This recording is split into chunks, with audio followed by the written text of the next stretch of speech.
अस्सलाम वालेकुम। Robot assisted prostate surgery या प्रोस्टाटेक्टोमी एक ऐसा सर्जिकल प्रोसीजर है जिसमें मेल पेशेंट्स में मौजूद कैंसरस प्रोस्टेट ग्लैंड को रोबोटिक आर्म्स की मदद से काट के रिमूव कर दिया जाता है।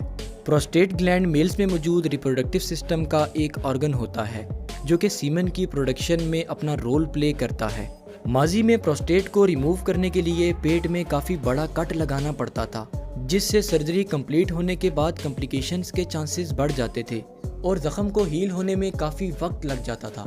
लेकिन रोबोट सिस्टम की मदद से परफॉर्म किए जाने वाले प्रोस्टाटेक्टोमी के प्रोसीजर में पेट में छोटे छोटे इंसिजन्स यानी कि कट लगाकर सर्जरी परफॉर्म की जाती है, इसलिए कॉम्प्लिकेशंस के चांसेस काफ़ी कम हो जाते हैं और सर्जरी के ज़ख्म जल्दी हील हो जाते हैं।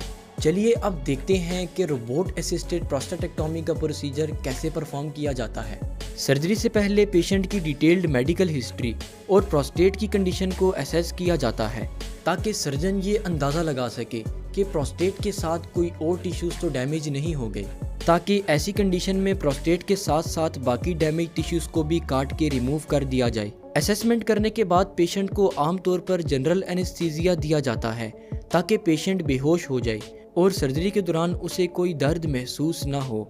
इसके बाद ऑपरेटिंग टीम रोबोटिक सिस्टम्स को रेडी करती है और रोबोटिक आर्म्स में मौजूद सर्जिकल इंस्ट्रूमेंट्स को अटैच कर दिया जाता है। इसके बाद सर्जन पेशेंट के पेट में कुछ छोटे छोटे इंसिजन्स लगाता है जिनके जरिए रोबोटिक इंस्ट्रूमेंट्स और 3D कैमरा विद लाइट पेट में इंटर किया जाता है।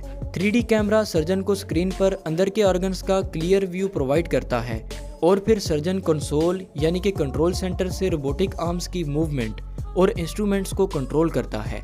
रोबोटिक आर्म्स पर लगे हुए इंस्ट्रूमेंट्स सर्जन की इंस्ट्रक्शंस पर प्रोस्टेट ग्लैंड को काट देते हैं और फिर किसी एक इंसिजन से प्रोस्टेट ग्लैंड को खींचकर बाहर निकाला जाता है।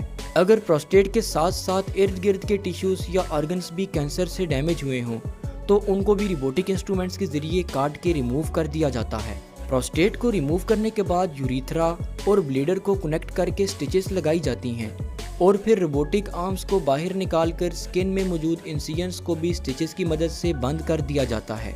इसके साथ साथ ब्लीडर में यूरिनरी कैथेटर को भी इंसर्ट किया जाता है ताकि ज़ख्म के हील होने तक यूरिन आसानी से पास होता रहे और कोई क्लॉट ना बने।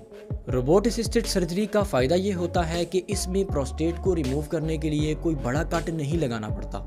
इसमें मौजूद 3D कैमरा सिस्टम अंदर के ऑर्गन्स को ज़्यादा अच्छे तरीके से विजिबल बनाता है, जिससे कि सर्जन अच्छे तरीके से टिश्यूज़ को देखते हुए सर्जरी परफॉर्म करता है। इसके साथ साथ छोटे इंसिजन्स लगे होने की वजह से ब्लड लॉस कम होता है और साथ में ज़ख्म की रिकवरी भी जल्दी हो जाती है।